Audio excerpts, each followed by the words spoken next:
tardes, Sor Cristina. Buenas tardes, Padre Obispo. ¿Cómo se encuentra?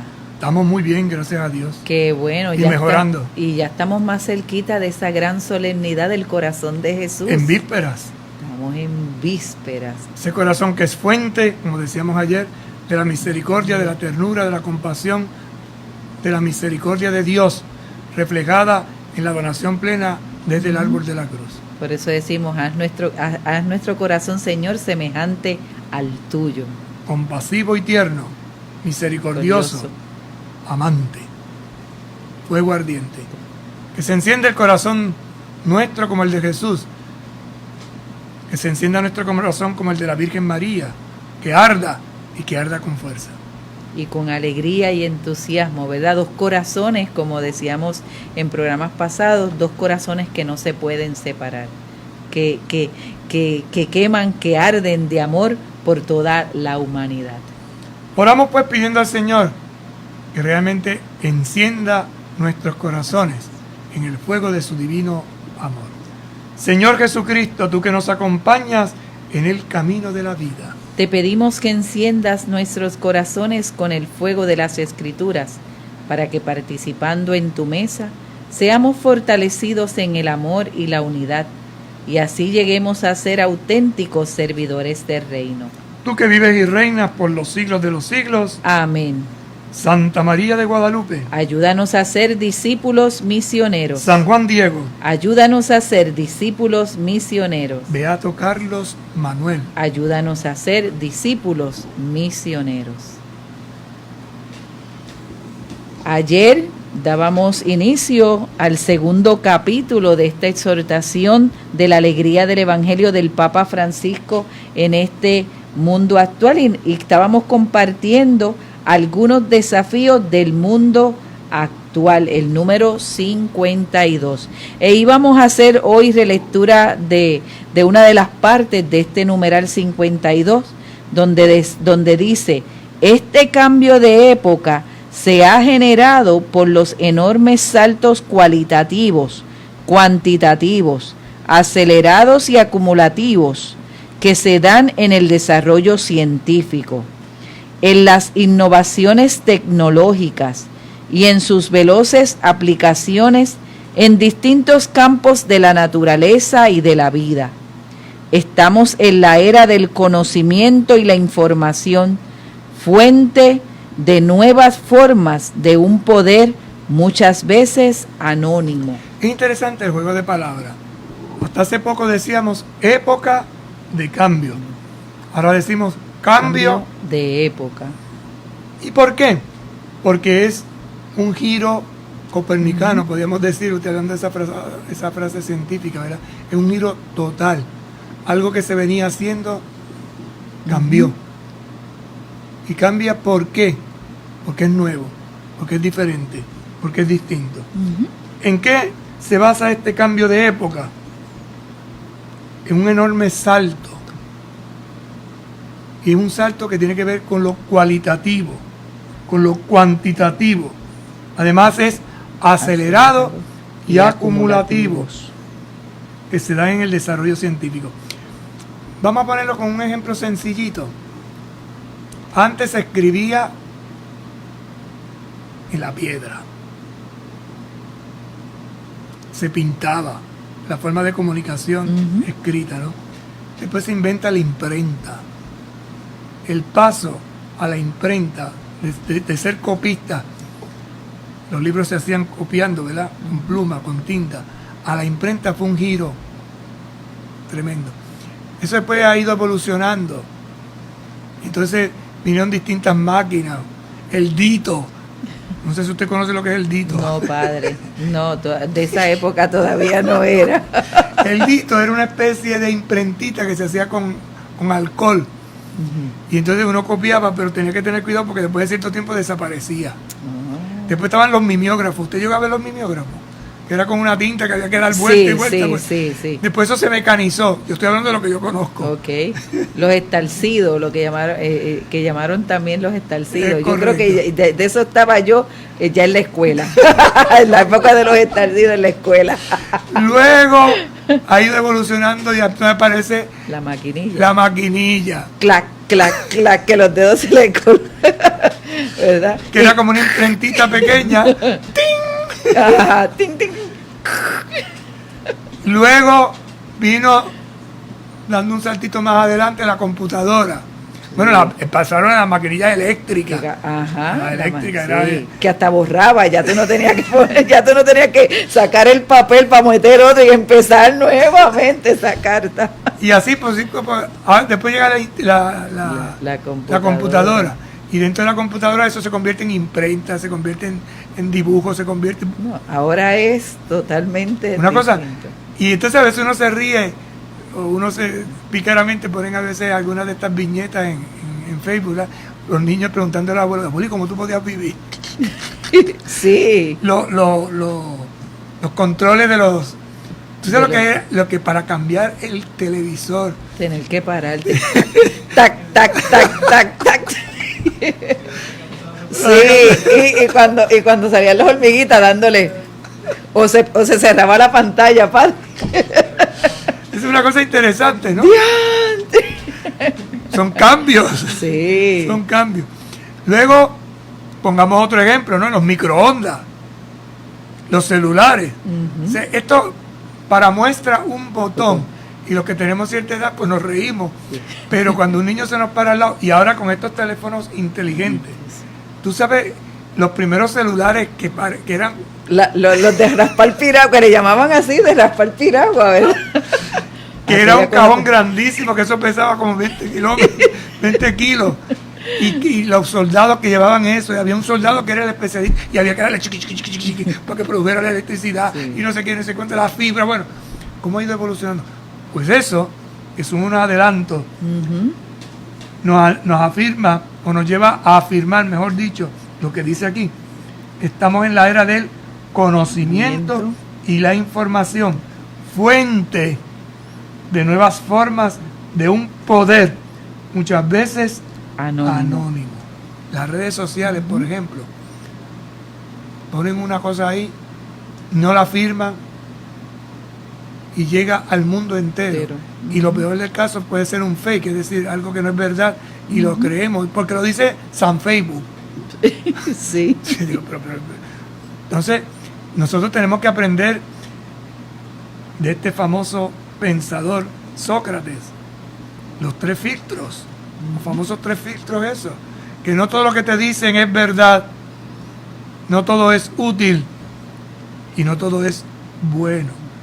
Entonces necesitamos utilizar esos filtros para que las noticias que nos lleguen no nos cojan de zángano, de tontos, y empecemos a decir cosas que no estamos seguros de lo que estamos viviendo. No, y a pasar a veces hasta mensajes que verdad, en vez de hacer crecer, confunden más a la sociedad. Es correcto. En ese sentido, ¿no? Y entonces en este campo, ¿verdad?, que vamos tan veloz, porque uno puede ser más...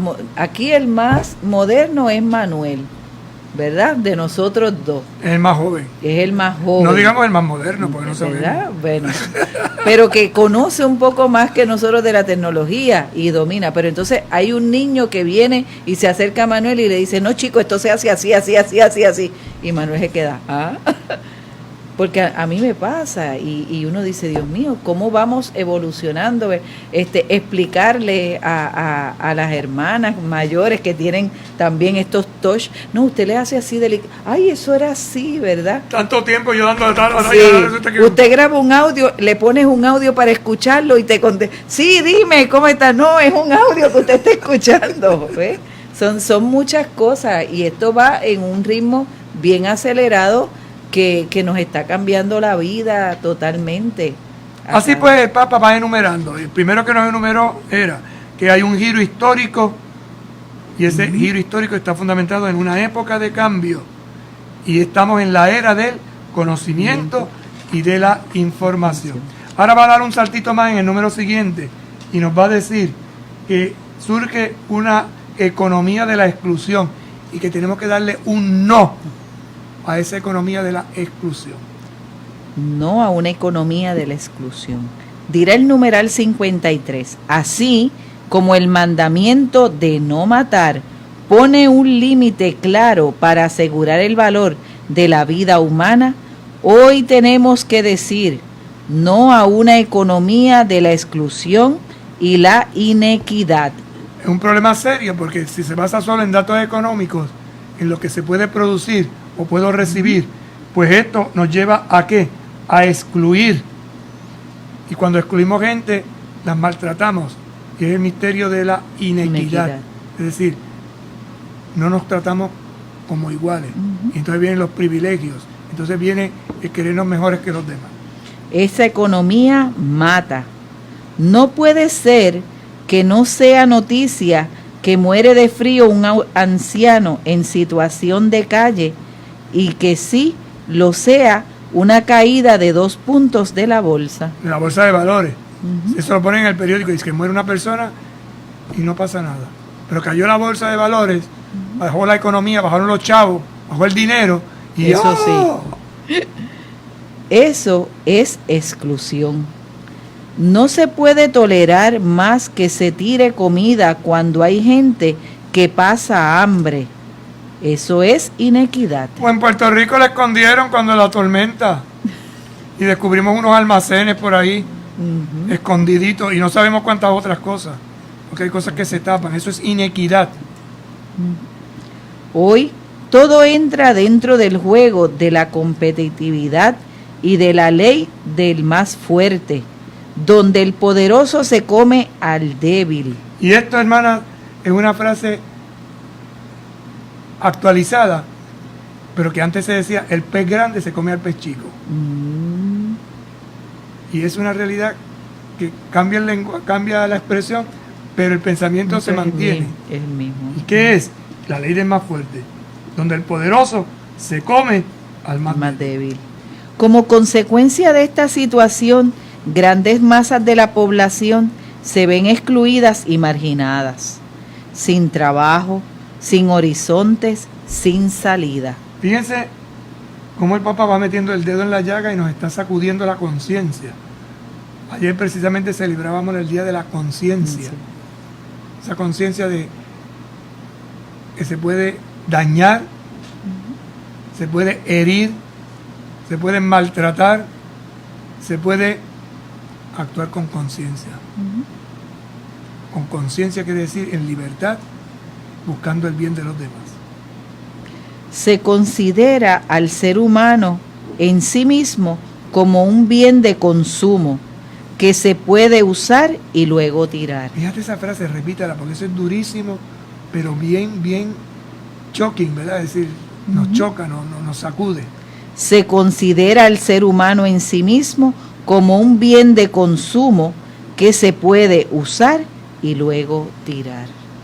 ¿Qué quiere decir esto? Pues vamos a ponerlo con un dulce de chocolate, que viene en una bolsita. Entonces como lo de adentro y bota el papel. Y bota el papel. Porque ya consumió, ya saqué lo que quería sacar y ahora eso pues que se quede no ahí. Sirve. Hemos dado inicio a la cultura del descarte. Es una frase machacona que se repite últimamente con mucha frecuencia y que nos lleva a pensar si yo estoy metido y promoviendo esa cultura o todo lo contrario. Que además se promueve. Ya no se trata simplemente del fenómeno de la explotación y de la opresión, sino de algo nuevo. Con la exclusión queda afectada en su misma raíz la pertenencia a la sociedad en la que se vive, pues ya no se está en ella abajo, en la periferia o sin poder, sino que se está fuera. Los excluidos no son explotados, sino desechos sobrantes. Fíjate cómo ha ido denigrando en el mismo lenguaje, ¿no? Los nobles, los plebeyos. Cuando uno ve ciertas películas de nobles y plebeyos, ese trato. Pero aquí se dio un paso más adelante. La exclusión me lleva ¿a qué? A descubrir un fenómeno fuerte. Ya no solo es explotación, ya no solo es opresión, sino que es excluirte. Queda afectada la misma raíz. Ya tú no perteneces a esta sociedad. Por lo tanto, ya no estás en ella. Ni siquiera abajo. ni siquiera en la periferia, sino que estás fuera, te excluyo. Hay una frase también muy hiriente, pero muy real. No hay mayor desprecio que no hacer aprecio. No hay mayor desprecio que el no hacer aprecio. La indiferencia mata. Y cuando uno se pone indiferente, que ni siquiera mira, es que están, pero ni siquiera te miro, entonces no me interesa. No reconozco tu existencia, no reconozco que estás aquí. Eso es mortal. Sí. Es mejor que insultes, que digas todo lo que tienes que decir a que seas indiferente, porque eso es doloroso y mata a la persona. Por eso la frase final, los excluidos ya no son explotados, porque tú explotas lo que tú valorizas. Te saco el jugo. Ahora eres un desecho. Y por lo tanto un sobrante. Tú sobras aquí. Tú sobras. Estas son las sobras. Es fuerte, padre. Es fuerte. Muy fuerte, muy fuerte. Y sobre todo cuando lo aplicamos a seres humanos. Esto sobró de la comida. Tú sabes que este es el sobrante de una sociedad donde solamente el dinero, el consumerismo, es lo que vale. Y la persona ni se tiene en cuenta. Son palabras muy fuertes que hay que leerlas, masticarlas, reflexionarlas y sobre todo vivirlas. Pasa con esto del racismo que estamos viviendo estos días, estas tendencias que ha habido, es decir, es el mismo caso. Es el mismo caso. Cuando uno se pone a contemplar el fenómeno del racismo, porque ya no solo los oprime como esclavos, es que ya son sobrantes, es que ya son desechos, es que ya son nada. Terrible. Como el anciano que hay, ¿verdad? Y también se trata de esta manera muchas veces, y es triste ver un anciano solo, con la mirada lejana, sin que nadie se acerque, sin que nadie le hable, sin que nadie le visite, sin que se tenga un gesto de afecto. Son sobrantes en la sociedad. Y esto se está convirtiendo en una cultura.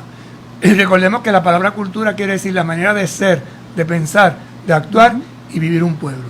Por lo tanto, si hacemos una cultura del descarte, es una manera de pensar, de actuar, de vivir, de hablar de un pueblo.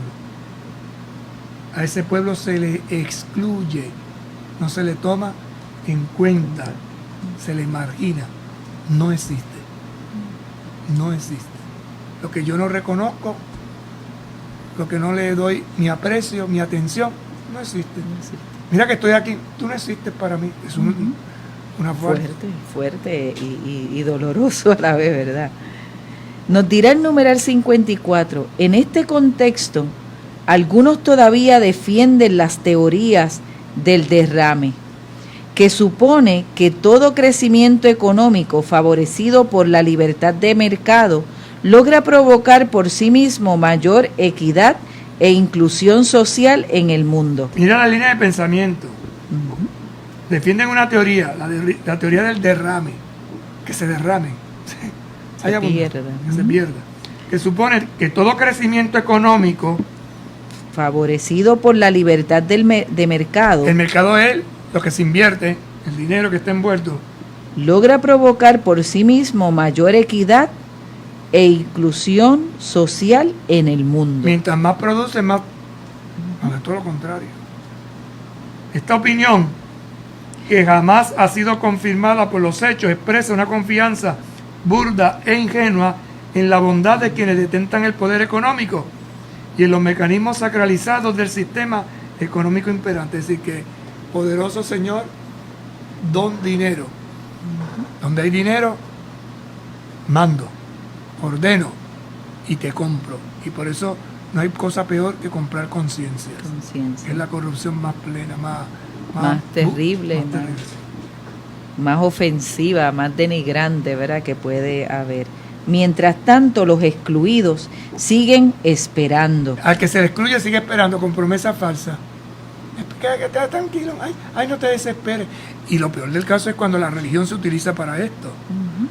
Y hay líderes religiosos que utilizan esto y destruyen conciencia y destruyen gente en nombre de un Dios, como veremos más adelante, que es el Dios dinero.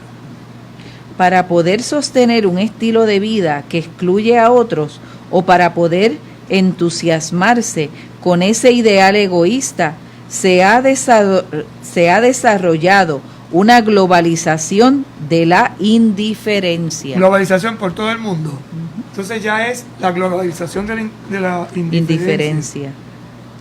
Casi sin advertirlo, nos volvemos incapaces de compadecernos ante los clamores de los otros. Fíjate que es interesante, léelo otra vez. Casi sin advertirlo. Esto es el indiferente. Casi sin advertirlo. Nos volvemos incapaces de compadecernos ante los clamores de los otros. Ya no lloramos ante el drama de los demás, ni nos interesa cuidarlos, como si todo fuera una responsabilidad ajena que no nos incumbe. Eso no me toca a mí. Me mantengo indiferente, me mantengo frío, me mantengo fuera de. Es la parábola de rico Epulón, que a veces no la entendemos del todo. Él no era malo, él no maltrataba a Lázaro, pero no lo veía, y estaba a la puerta de su casa, no se daba cuenta del problema. Y así nos pasa a muchos de nosotros, indiferentes totalmente. La cultura del bienestar nos anestesia y perdemos la calma si el mercado ofrece algo que todavía no hemos comprado. Un celular, hay gente que son adictos, y salió un botoncito nuevo y ya desechan. No, esto es lo que hay que comprarlo, aunque cueste 900 pesos, pero si te compraste uno hace 2 días que costó. No, pero ya eso no sirve, ya está obsoleto. Mientras todas esas vidas truncadas por falta de posibilidades nos parecen un mero espectáculo que de ninguna manera nos altera. No toca la vida, o sea, al indiferente no le toca su vida. Ay, mira, se mueren niños de hambre. Ay, sí, ¿y cómo? Y sin embargo tiene una mesa llena y botando comida. Es terrible. Está metido en esa cultura del consumo, de bienestar, de estar cómoda, del confort. Por eso la globalización de la indiferencia produce una cultura. ¿Cuál cultura? La del bienestar. Y cuando uno se envuelve en esa cultura, se anestesia. Sí. Y la anestesia es que te duerme, te pones un limbo así, ni sufres, ni sientes, ni padeces. Pausamos y nos despertamos ahorita. Con un paso de fe a Cristo verás, con un paso de fe a Cristo verás, con un paso de fe a Cristo verás, con un paso de fe a Cristo verás. ¡Los 4! Moverás las montañas, caminar sobre agua, caminar sobre fuego. Su palabra y baja el río.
continuamos compartiendo con ustedes la exhortación apostólica, la alegría del Evangelio, ya en el capítulo 2, ¿verdad? Y estamos en los numerales 53 y 54 bajo el tema no a una economía de la exclusión. Y esto visto desde la crisis que nos encontramos en el compromiso comunitario. Hay un compromiso comunitario, social, y hay una crisis en esta sociedad. Y veíamos que el Papa nos decía, hay que aprender a hacer discernimiento evangélico, mirada de discípulo misionero ayer, estudiar los signos de los tiempos para reconocer, interpretar y elegir aquellas nociones del buen espíritu. Entonces nos metíamos en el análisis, los desafíos de este mundo. ¿Cuáles son? Primero, un giro histórico. Estamos en una época de cambio, en la era del conocimiento y de la información. Esto nos lleva a reflexionar seriamente en esa cultura nueva que se va gestando, que es la cultura del descarte, donde grandes masas de la población se ven excluidas y marginadas. Y esto último que estamos viendo produce ¿qué? Una globalización, es decir, un pensamiento global, universal. ¿De qué? De la indiferencia. ¿Basado en qué? En la cultura del bienestar que nos anestesia. Y ahora damos un paso más. Y por eso hay unos no que va diciendo el Papa. Primero, un no a una economía de la exclusión. Y tenemos que dar un no a la nueva idolatría del dinero. Y por eso miren lo que va a hablar sobre el dinero, que es importante. No es que el dinero sea malo. Lo que es malo es cómo se emplea. En el numeral 55 dirá el Papa, una de las causas de esta situación se encuentra en la relación que hemos establecido con el dinero. Entonces nos lleva ahora a hacer el examen de conciencia sobre el dinero. Ya que aceptamos pacíficamente su predominio sobre nosotros y nuestras sociedades. Se nos convierte en un Dios, predominio, manda sobre nosotros. La crisis financiera que atravesamos nos hace olvidar que en su origen hay una profunda crisis antropológica. ¿Qué quiere decir esto? Que en el origen de esta crisis financiera hay un principio antropológico, es decir, un principio que tiene que ver con el ser humano. ¿Cuál es? La negación de la primacía del ser humano. Se nos ha olvidado que por encima de los seres humanos no está nada más que Dios. Y cuando nosotros ponemos el dinero por encima del ser humano, estamos destruyendo al ser humano. Y algunos, conscientes o inconscientemente, vivimos bajo este principio. Destruimos al ser humano, lo maltratamos, no pagamos lo justo, o lo explotamos, o lo excluimos. Darle al César lo del César y a Dios lo que es de Dios, ¿verdad? Donde irá el Señor. Con eso hay que tener cuidado de esa frasecita, porque esa frasecita a veces se manipula mucho.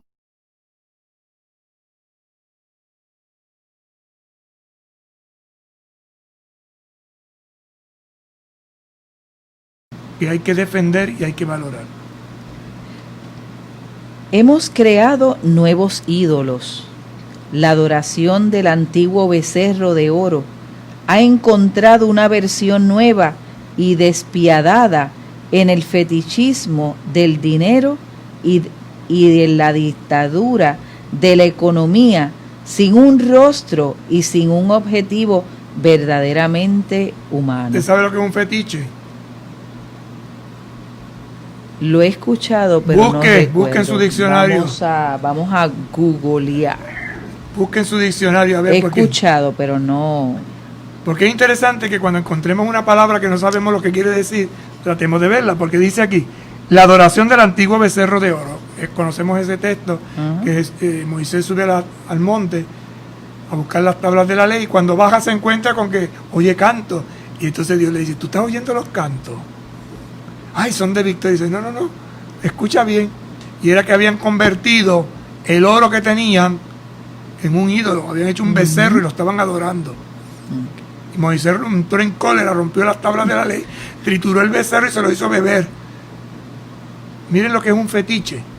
Dice, figura o imagen que representa a un ser sobrenatural al que se atribuye el poder de gobernar una parte de las cosas o de las personas y al que se adora y se rinde culto. Otra vez, léalo despacito. Figura Una figura, o imagen una imagen. que representa a un ser sobrenatural. En este caso el becerro. Hicieron un becerro, que es un becerro, pero eso era un dios, era sobrenatural. Ese becerro representaba algo poderoso y fuerte, que era de oro. Ajá. Entonces lo que está representando es que el oro es fuerte y poderoso. Al que se atribuye el poder de gobernar Gobierna. una parte de las cosas o de las personas, y al que se adora y se rinde culto. Y se le rinde culto y adoración con la sangre, porque los ídolos piden sangre, por eso siempre se sacrificaban. Muy interesante para la aplicación actual. Dice otra definición: objeto al que se atribuye la capacidad de traer buena suerte o quien lo usa o lo posee. Buena suerte. Si tengo chavo, si tengo dinero, esto funciona. ¿Cómo estás tú? Pelado. Cuando la gente dice que está pelado es que no tiene nada. Y tú, pero es que tú vales más que el dinero, más que la persona. Por eso cuando nos encontramos con una persona que es libre ante el dinero, nos desconcierta, porque como que no nos entra en la cabeza. Por eso, volviendo al texto, dice: la adoración del antiguo becerro de oro ha encontrado una versión nueva y despiadada en el fetichismo, la adoración, la imagen del dinero y de la dictadura de la economía, sin un rostro y sin un objetivo verdaderamente humano. ¿Qué buscamos con el dinero? ¿Ayudarlos o aprovecharnos de los seres humanos? Y por eso es que cuando una persona rica pone el dinero como un dios, explota a todos los que están a su lado y los maltrata y no le da lo justo. Continúa diciéndonos. La Crisis mundial. La crisis mundial que afecta a las finanzas y a la economía pone de manifiesto sus desequilibrios y sobre todo la grave carencia de su orientación antropológica, que reduce al ser humano a una sola de sus necesidades: el consumo. ¿Qué quiere decir esto? Que a mí me interesa usted, no como ser humano, no como ser humano, sino como consumerista. Entonces yo tengo que buscar la forma que el dinerito que usted tiene Lo gaste. lo que yo quiero que usted me compre. Y por eso las propagandas son capciosas y son bien preparadas. Y nosotros caemos tontamente. Mire, es como la serpiente, que encantan a uno. Es como el rabo del gato. El rabo del gato es hipnotizador. Sí. Cuando el gato va a cazar a un ratón, se queda quietecito mirándolo y le menea el rabo. Solo le menea la punta del rabo. ¿Para qué? Para que el ratón se fije ahí y cuando esté distraído, prácticamente le brinca encima. Brinca. O la cobra, que le suena la campanita, la maraquita, y eso va embobando, encantando. Así sucede con nosotros. No vales porque eres ser humano, sino me vales porque me vas a comprar. Y por eso la propaganda, las ofertas, uno tiene que analizarlas con la cabeza, fríamente. Mucho cuidado con eso. Fríamente. Y a veces nos embobamos. Usted necesita un carro, muy bien, pero compres un carro de acuerdo a sus necesidades. Pero nos compramos cosas que tú dices, pero ¿y para qué te compraste eso? O sea, ¿cuál es el sentido de todo esto? ¿Cuánto no descubrieron a lo mejor en medio de esta pandemia cuando se pusieron a limpiar los closets en las casas, ¿verdad? En los hogares, en las alacenas, en los vasos que estaban todavía hasta con el paquetito como se los regalaron. Y es eso, que a veces compramos sin pensar si lo necesitamos. En algún momento va a ser útil, en algún momento. Y a lo mejor ese momento nunca llega. Principio antropológico fundamental: primacía del ser humano. ¿Qué vale más? ¿Qué vale más? Lo que yo compro, ¿lo hago para beneficiar a la persona o para aprovecharme de la persona? Lo que yo vendo. Esto nos lleva como cristianos a reflexionar. Si usted tiene un comercio, un negocio, ¿está ayudando o se está aprovechando? un examen de conciencia muy fuerte que toca la conciencia y los bolsillos. Mientras las ganancias de unos pocos crecen exponencialmente, la de la mayoría se quedan cada vez más lejos del bienestar de esa minoría feliz. Esto, mirando un poco históricamente, por los cuentos que uno oye, ¿verdad? Ya por la edad que uno tiene, y oía a nuestros abuelos contar los que trabajaban en la caña, que dentro del ¿cómo es que se llama esto? No es el campamento, es de del cañaveral, tenían todo, y había un colmadito, y le fiaban, pero le ponían los precios altos, de tal manera que cuando le pagaban el sueldo, ¿a dónde volvía? A él, al negocio que estaba lleno. ¿Y el negocio de quién era? Del dueño, Del mayoral. del jefe. Esto sucede, no ahora con las cañas de entonces, pero con otras cañas del de ahora. Y a veces seguimos cayendo en lo mismo, ¿no? No aprendemos. Y se repite de generación en generación, porque no hay conciencia social. Por eso es interesante entender que el mercado divinizado y el afán de poder y de tener no conoce límites. Mientras más tengo, más quiero. Que es lo contrario a Jesús. Mientras más das, más feliz eres. Lo contrario es mientras más acaparo, mientras más tengo yo, mientras más me crezco, tengo poder. Y ahí la frase de Jesús, ¿de qué te vale tenerlo todo si al final te pierdes a ti mismo? O aquel otro texto del Evangelio que dice que tenía unos graneros, tuvo una buena cosecha y destruyó los graneros viejos para meterle una cosecha. Ahora come, bebe, duerme. Necio, esta noche te pedirán la vida. ¿De qué te vale? De nada. Si al final no te vas a llevar nada. Hay gente que no gasta un centavo por comerse un mantecado, lo deja en herencia. No se chupan un limer por no botar el vaso, como dicen. Y después los otros lo botan. Hay que pensar esto con seriedad y ver las aplicaciones prácticas que trae. Este desequilibrio proviene de ideologías que defienden la autonomía absoluta de los mercados y la especulación financiera. De ahí que nieguen el derecho de control de los estados, encargados de velar por el bien común. Encargados de velar por el bien común. Se instaura una nueva tiranía invisible, a veces virtual, que impone de forma unilateral e implacable sus leyes y sus reglas. Imposición, deudas, pero la brava. Además, la deuda y sus intereses alejan a los países de las posibilidades viables de su economía y a los ciudadanos de su poder adquisitivo real. Cualquier cosa parecida a Puerto Rico es pura coincidencia. Eso es en otro lugar, padre. Eso no aquí. Sí, eso no es aquí.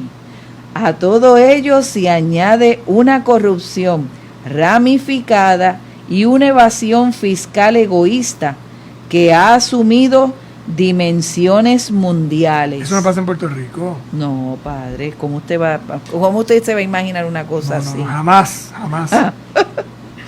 El afán de poder y de tener no conoce límites. Dígalo otra vez. El afán de poder y de tener no conoce límites. Mientras más tengo, más quiero. No hay límite. Y por eso nos desquiciamos. En este sistema que tiende a fagocitarlo todo en orden a acrecentar beneficios, cualquier cosa que sea frágil, como el medio ambiente, queda indefensa ante los intereses del mercado divinizado, convertidos en regla absoluta. Y aquí se puede entender lo que pasa con la Amazonía, la destrucción de los árboles. La Amazonía es el pulmón del planeta, pero hay unos intereses creados por unos grandes facendosos de querer tener la madera, no, de venderla para sacar dinero, que están destruyendo los árboles, que están destruyendo la fauna. Ahí es donde se ve entonces lo que es lo que esto afecta globalmente, porque si no hay el pulmón, si no hay estos árboles, Correcto. ¿qué sucede? Pues lo que nos está sucediendo es que nos está matando Sí, el oxígeno.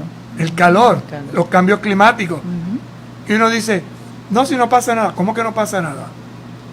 Usted tala los árboles de un sitio y se queda un desierto. Esto es una cosa terrible. Y saca las piedras de los ríos y se secan.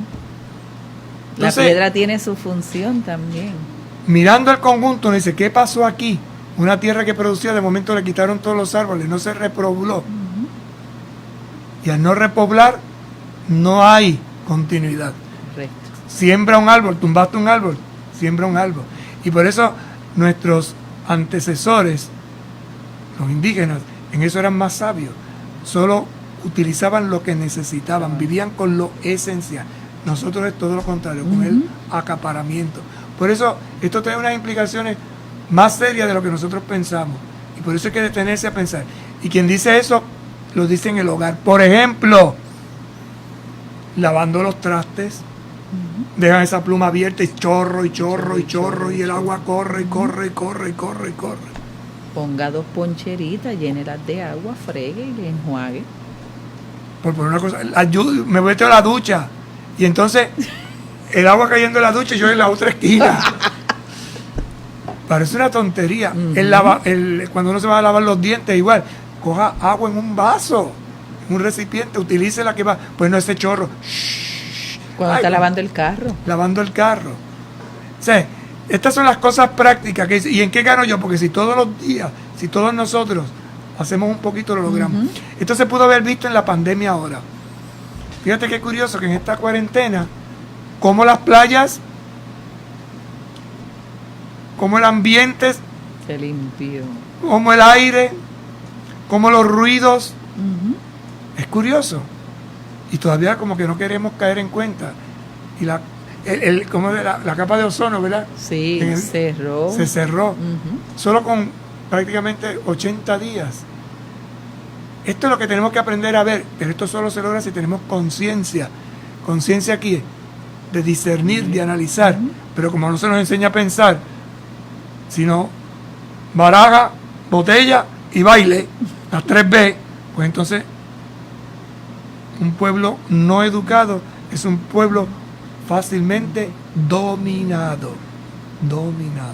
Por eso el Papa crea conciencia y nos invita a nosotros, evangelizadores, a formarnos para poder formar a otros.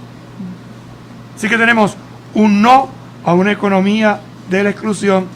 Acabamos de ver un no a una nueva idolatría del dinero y ahora vamos a otro no a un dinero que gobierna en lugar de servir.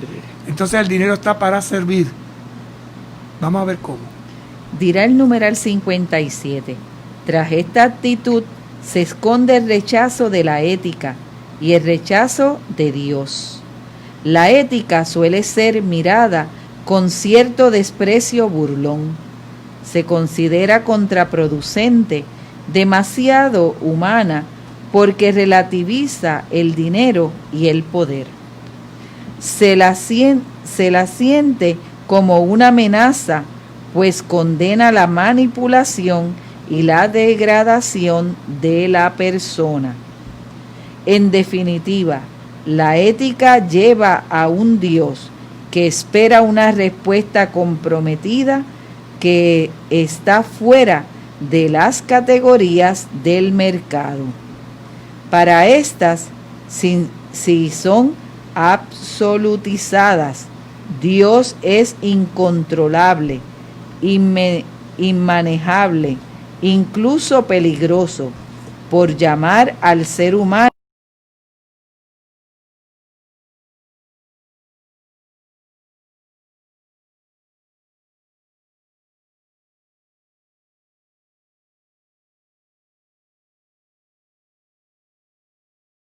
equilibrio y un orden social más humano.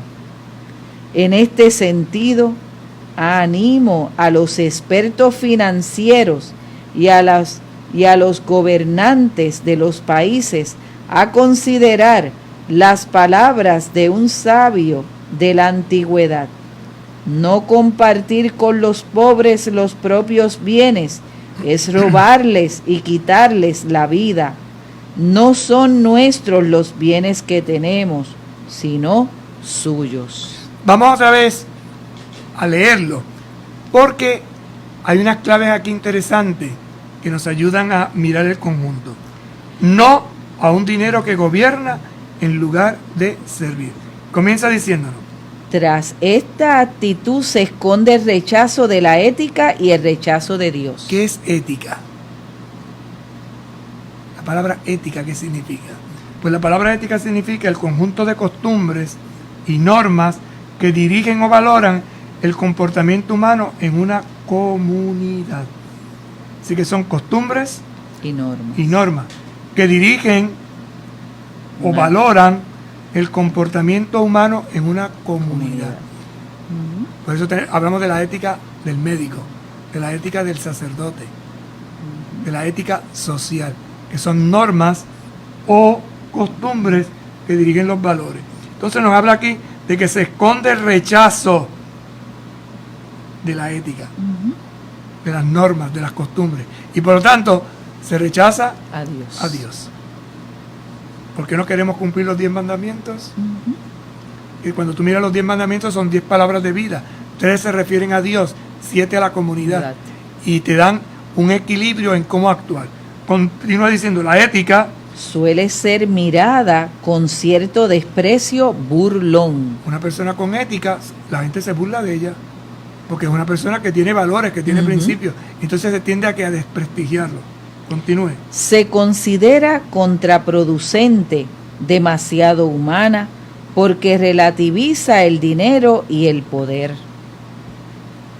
Cuando un papá quiere educar verdaderamente los valores a su hijo, le enseña que hay que utilizar equilibradamente el dinero. Pero cuando no, es todo lo contrario. Y por eso cuando un muchacho está estudiando y tú le preguntas, ¿por qué tú quieres estudiar tal cosa, tal carrera? Para sacar chavos, para ganar dinero. Ajá. Estás desenfocado. Te encuentras con otros que te dicen, porque yo quiero servir.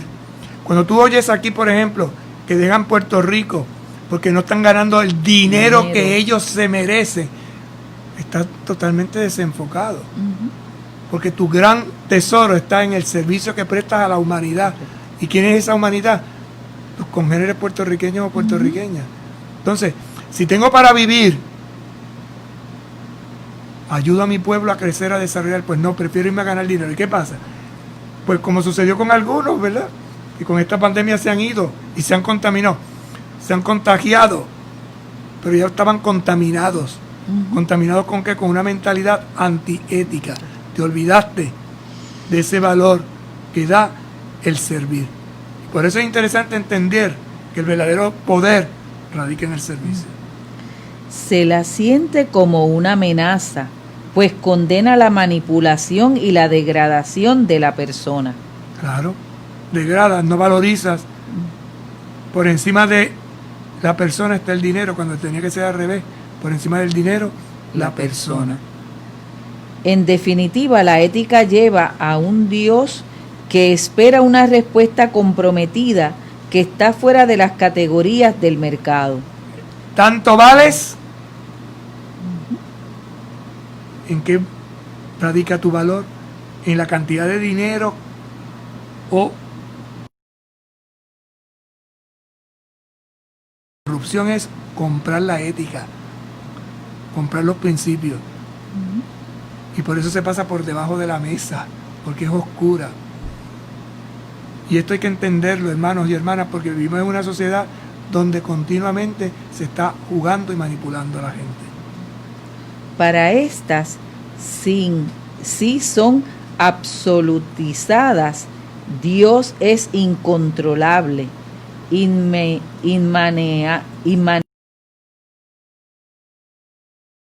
por llamar al ser humano a su plena realización y a la independencia de cualquier tipo de esclavitud. Por eso hay gente que dice, yo no vendo mi conciencia, mi ética, mi moral, mi estilo de vida me lleva a comprometerme, y no ceden. Correcto. Y los matan, los destruyen. Si no físicamente, los botan de los trabajos, Correcto. los hunden. Pero los principios de esa persona prevalecen. Y esto es lo que necesitamos, gente con principios, gente con valores. Nos estamos preparando para unas elecciones. Pensemos bien a quién vamos a elegir, por quién vamos a votar, porque después pagaremos las consecuencias. La ética, una ética no ideologizada, permite crear un equilibrio y un orden social más humano. Ahí tiene los principios, ¿verdad? Una ética verdadera crea equilibrio y crea un orden social, pero humano, pensando siempre en las personas. En este sentido, animó a los expertos Y financieros. ahora habla a aquellos que tienen el poder organizativo, ¿no?, de la economía. Y a los gobernantes de los países a considerar las palabras de un sabio de la antigüedad. Este sabio San Juan Crisóstomo. No compartir con los pobres los propios bienes es robarle y quitarle la vida. No son nuestros los bienes que tenemos, sino suyos. Lo que a mí me sobra y a otro le falta es porque es de él. Porque todos tenemos derechos a tener igualdad de condiciones. El Señor nos ayude con esta reflexión que vamos a hacerlo, abrir mente, abrir el corazón y sobre todo a entender que la fiesta del corazón de Jesús va por estos principios. Que no vale nada velitas y florecitas y lamparitas y chichichija si esto no se pasa y se aplica a la vida. El Señor nos ayude y le pedimos la asistencia a subir a la Virgen Santísima, nuestra Madre. Santa María de Guadalupe.